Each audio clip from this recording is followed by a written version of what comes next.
Now, into this scenario, long about the 1100s or so, another religion came in on the scene, marching in, Islam. Now, I want to make a long story short right now. By the time when the smoke cleared, Islam had taken over much of what is northern India. They still have Pakistan, Bangladesh, and Nepal, the three northernmost states of India, and they have prevented India from uniting. The rest of India remained primarily Hindu. Islam caught the Indian world off guard. Now, Islam rode horses. India would go to battle on elephants. You all know, I guess, that the elephant is bigger than a horse, but the horse is a better battle weapon. If the horseman doesn't want to fight you, he can always turn and run from an elephant. But if the horseman is getting the best of the elephant man, there's nothing the elephant man can do but either try to fight or die. Eventually they forced the Hindu armies to start using horses instead of elephants. All right. Now, Islam was not able to conquer all of India, and folk, I have a theory about part of it. The part of India that Islam conquered is a part that is devoid of trees and a lot of vegetation, where their cavalry could pounce on you. The southern part of India that has a lot of trees, a lot of bushes, a lot of vegetation, Islam did not do that well on. And of course, also by the time Islam got to that point, the Hindus were more ready for them. Also, yes, something else happened to Islam. A new man came on the scene.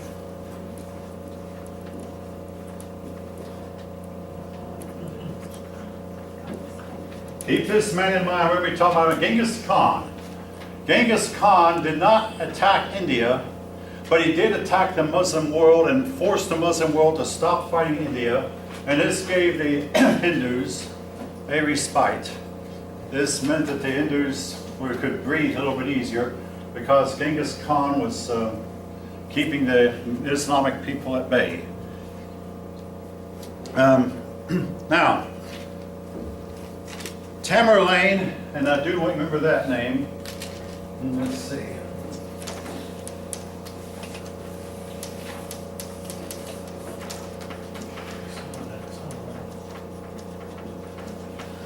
He conquered a lot of northern India. Tamerlane was also part of Genghis Khan's, took over sometime after Genghis Khan had died.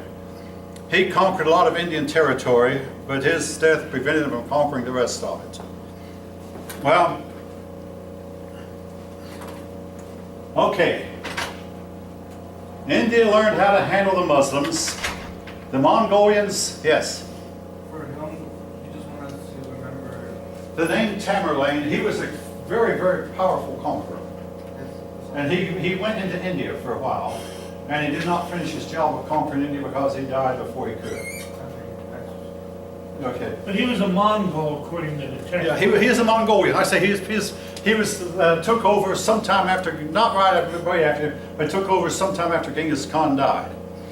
But eventually India learned how to handle Islam and learned how to handle the barbarians. But then came a new threat that India never foresaw. In 1498, a bunch of dirty, ragged, scurvy-infested Europeans came around this Cape of Good Hope in Africa and landed in India. Nobody would ever have guessed that these Europeans would conquer India, but they did.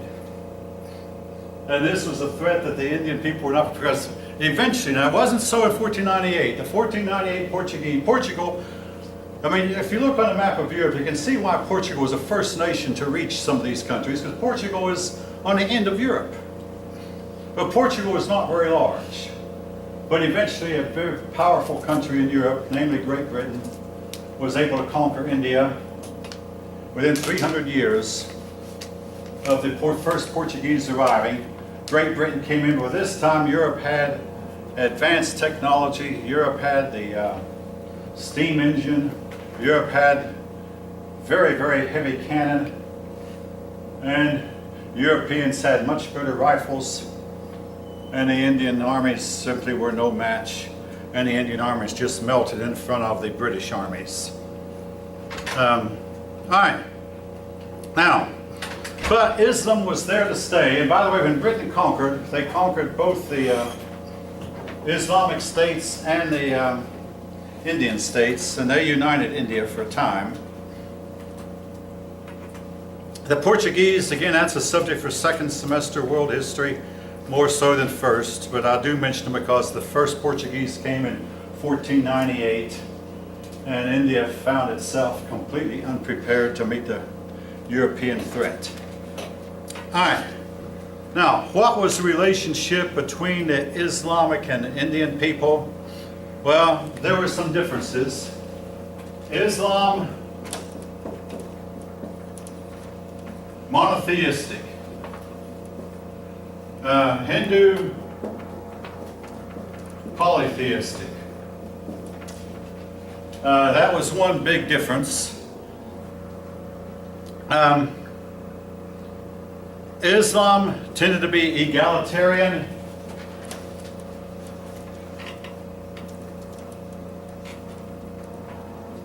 And Hinduism hierarchical. I know that word is misspelled, but no, I guess it isn't. Okay, hierarchical, in other words. Oh yeah, Hinduism had priests. Islam had none. This brought Islam into a lot of conflict with a lot of other religions. Let's see, no priest.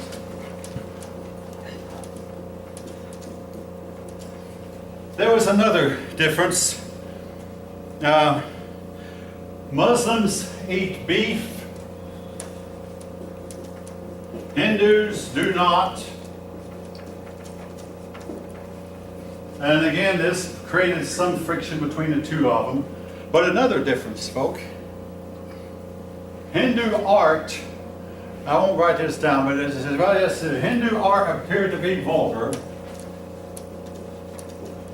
And if you ever look at pictures of Hindu art, you can see what I mean. It appeared to be vulgar to the Islamic people who believe that persons, especially women, should be completely covered up when they're out in public, and Hindu art did not. So this was a big difference between the two. Hindu art appeared to be immoral to the Muslims. All right, that was their differences. But the two groups eventually began to copy each other. I've already mentioned one thing, that the Hindus began using horses in battle instead of elephants. This enabled the Hindus to meet the Muslims on more equal terms. They started using horses in battle. Muslim men would keep their wives in seclusion, while Hindu men decided, hey, we can do the same thing. So Muslim men and Hindu men alike started keeping their wives out of sight. All this. Now, there is something else too. The tradition of wives burning themselves to death when their husbands died did not change. Islam did not do this. Hindus did. It took the British coming in to finally get this practice stopped. And the British, when they took over, had to face awkward problems because the Hindus would oftentimes marry 9-year-old girls, and the rest of the world said, hey, this practice is barbaric, it should be stopped, and the British didn't quite know how to handle it. I mean, and I can understand it's difficult to stop a tradition that's gone on for a long, long time. The caste system did not change. So basically, this relationship, though, between Islam and Hinduism was a relationship of the conquerors and the conquered, with Islam being the conquered, and with Islam being the conquerors, and Hinduism being the conquered. The two groups remained suspicious of each other, and they still are to this day. And when Gandhi fought for independence without fighting, but when Gandhi conducted himself in such ways to make Great Britain want to release them, when Britain finally released them, the ambassador came on a plane was carrying 2 pieces of paper, gave 1 piece of paper to the Hindus, another piece of paper to the Muslims, and said, you two form your own nations. And this led to a war between India and Pakistan that is still going on to this day. The 2 groups still hate each other. India feels like it should have it all, and there's no solution in sight. All right, I'll move on to Southeast Asia. Again, we're still in the same chapter, you understand. Southeast Asia. Southeast Asia was very much like the United States with one big difference. They did not have a common religion or a common language. Now, they were alike in that they were a mixture of several different ethnic groups. You might call them races. Several different ethnic groups. But Southeast Asia never was united. And part of this is because Southeast Asia consists of the mainland and a whole bunch of islands, out here. Mainland, and the mainland, though,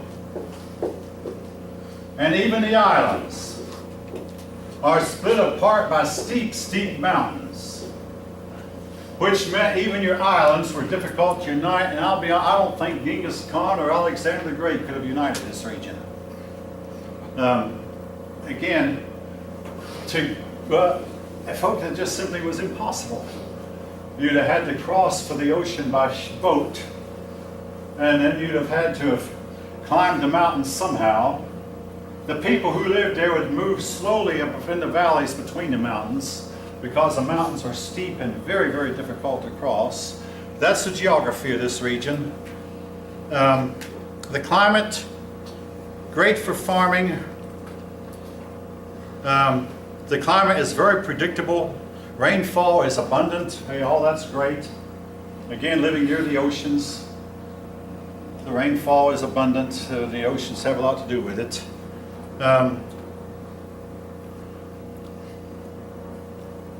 Civilization was slow, but these people tended to, they realized the superiority of Indian civilization, so they would welcome, or it's believed they would welcome the Hindu and Buddhist missionaries that came in. But Buddhism became more prominent than Hinduism, probably owing to the same thing that destroyed Buddhism in India, made Buddhism more popular, is that Buddhism is more egalitarian. And primitive peoples, animistic peoples are generally egalitarian, no social classes. Buddhism appealed to these kind of people. Hinduism insisted we have to have a hierarchy of classes and keep certain people out. And again, folks, in my view, both sides have merits, both issues. You know what I said earlier about that.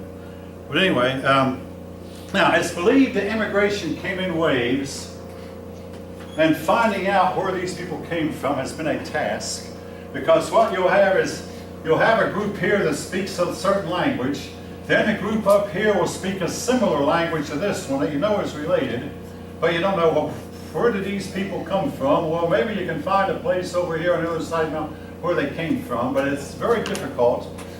By using DNA, we're trying to slowly, what we've come to realize is this area was settled in waves, with the first wave coming in about 4,500 years ago, then maybe 1,000 years later another wave of people coming in, then later another wave of people coming in, but wave after wave people, and they would come into these islands or come into this mainland.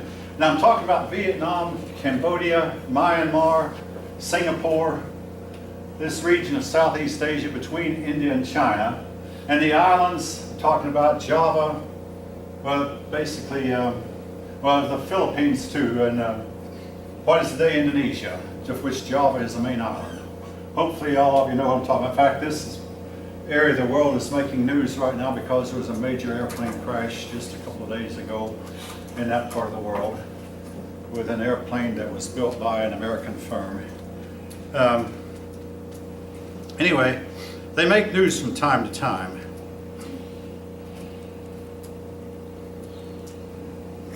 As they became more civilized, of course, they formed states. And folks, that's another thing that I might not have made clear about the difference between civilized people and uncivilized. Civilized people can form states that extend over tens of thousands of square miles and cover large territories and have several cities. The uncivilized tend to be tribal. No bigger than a few hundred people in a tribe, and then a few miles away there's another tribe, and these tribal people will tend to move. But these people slowly change. Now, I say slowly, in the interior, deep in the interior into the jungles, some of these people have not civilized to this day. And they live a lot like their ancestors did. But civilization, though, hit the coastlines due to trade. These places did have things to offer that the rest of the world wanted, and in turn they bought things from the rest of the world. So they had trade, and they learned to set up kings and have nations and trade with money, and eventually set up social classes. Now, one state that I want to mention, Angkor.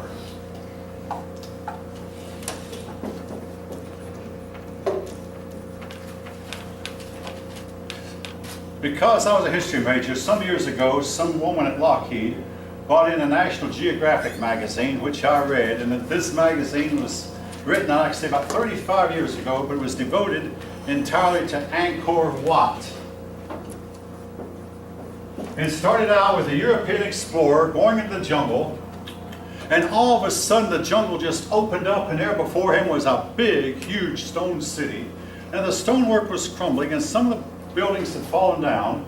A 6-foot-long black snake slithered across the street. He left it alone. A tiger peered out a window and looked at him, but they left each other alone. He went back and told his buddies what he'd seen, and more Europeans came and looked at it. They had heard rumors that there was a city deep in the jungle, but nobody knew for sure where it was. But eventually we pieced together part of their history. Angkor Wat was a huge city built in the jungle, but eventually it was overcome and by barbaric neighbors. The people there left Angkor Wat and built the nation of Cambodia. Now, what went wrong with Angkor Wat? And again, as we study it, we begin to realize that it fell from within, like all these civilizations have. Initially, their kings were Hindu. And as Hindus, their kings were energetic. Let's go out and conquer them. Let's go get them. Then their kings became Buddhist, and Buddhism just said accept what it is as being whatever what should be, and don't try to change what is inevitable. Just accept the world the way it is. And they became passive. Their enemies sensed that they were weaker. They went in, harassed the city, and found the few inhabitants that were left, upped and went off, and built the city of Phnom Penh.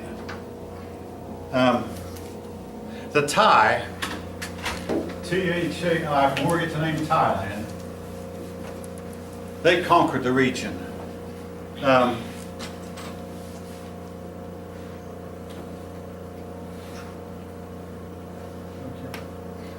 Anyway, we'll get the name that the Thai took over.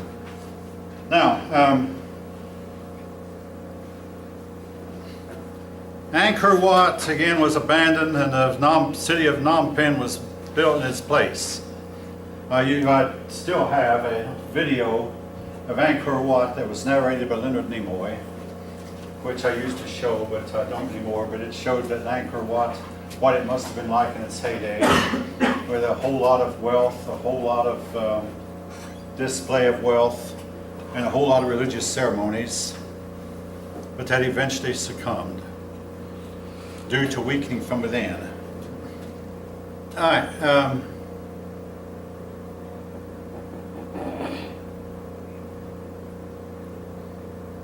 Malaysia, Malay world, these islands make up Malaysia did not form a single state, but they were plagued by internal rivalries and rivalries from India and China. India fought for them or fought over them, China fought over them, and maybe at times even Japan might have gotten into the act. But they could not excel.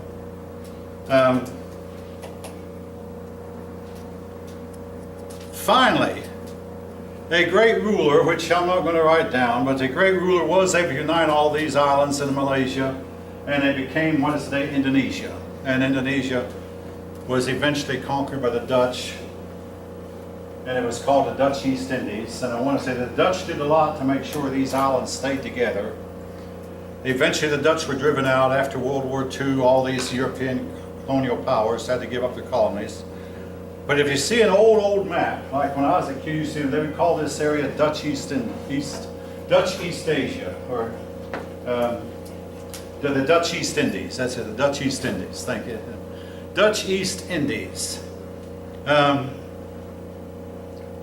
As opposed, I mean, when I was a kid and I learned that Columbus landed in the West Indies, I thought, well, where are the East Indies? If there's a West Indies, and I looked on the globe, and sure enough, 10,000 miles away were the East Indies. And today it's called Indonesia. All right.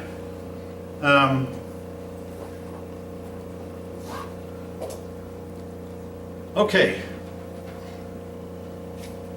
That pretty well sums up what I had prepared for India. So what I'm going to do is spend the rest of the time going to China, which I do know a little bit more about. Again, the history of this part of the world can be confusing because it's not a stagnant history. It's a history that goes back and forth with Hinduism and Buddhism playing a big role among the civilized people. All right, moving on, chapter 10. All right.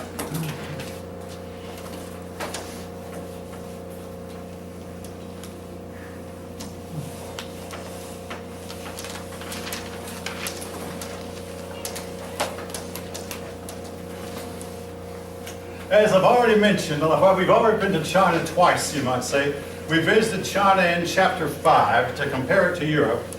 And folk, again, by comparison, there are persons who have devoted their life to studying comparative history, and you do have a big pattern emerges in the 300s, 400s, 500s, 600s. The pattern is the world was heading fast for uncivilization and chaos during this period. What do I mean by the world? All right, Europe, the Roman Empire fell, and Europe divided into a bunch of small little states that didn't amount to much, and almost became uncivilized. India, overrun by barbarians, and its northern kingdom at least, collapsed. China had to fight off the barbarians, but the barbarians did not conquer. North America, the great mound builders gave way to tribal peoples. Central America, the Olmec civilization that flourished, just went out of existence suddenly, whoop, and it's gone. In other words, you compare and you find a pattern. The pattern is downhill. We don't find things going uphill. Well, what caused it to go downhill in the first place? You all, I think, know my theory by now. The world cooled down. What caused it to go back uphill? The world warmed up. The hotter it gets, the better it gets. The colder it gets, the worse it gets. This is not politically correct, but if you haven't noticed by now, they did a poll 2 weeks ago where they found that 80% of Americans now hate political correctness. I'm one of the 80%, if you haven't guessed already. All right.